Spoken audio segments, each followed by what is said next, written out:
Well, you've been talking about it the entire show, Vuyo, and that's the very depressing job number that we're seeing. Millions of people out of jobs in this country. And if we needed a reminder of the enormous task for the new government following the elections, we saw it today.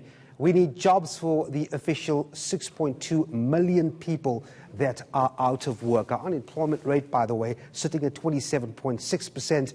And with economic activity subdued as business confidence remains in the doldrums, this is what it is doing to the various industries. Of the 237,000 people out of work, look at that, hardest hit sector, construction, 142,000 people losing their jobs there. At one point, finances or financial services used to be a bit creative with jobs, but of course the economy is not allowing that anymore. 94,000 people losing their jobs between January and March this year. And then community services, which is largely a representation of government jobs, they're hitting it down by 50,000. So government in its austerity state not creating jobs. Let's change that. Take a look at agriculture, 12,000 jobs lost there. And then people are at home, at households, hiring fewer gardeners, hiring fewer domestic workers, and you can see households losing 31,000 jobs. So what is the big question here? I mean, apart from industries losing jobs, there are new people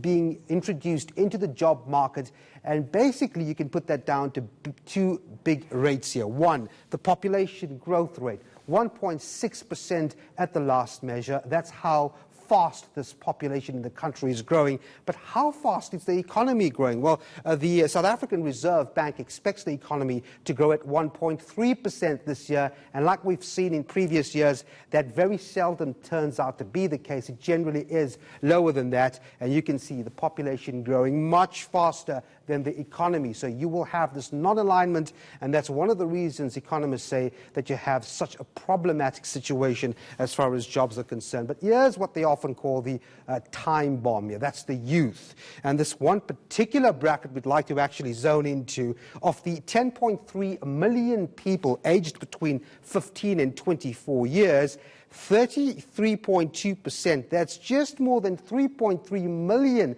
people, are not in employment, not in education, or not in training. So you have about 3.5 million youth between the ages of 15 and 24 really roaming the streets. Is not a good picture. So, of course, a lot of talk will come through as we go through the week. We have this huge investment conference coming up between the president and members who are affiliated to the Goldman Sachs conference that's happening this week. Perhaps we might see more of those pledges taking shape, more money coming into the country, factories being built, and perhaps some jobs coming through.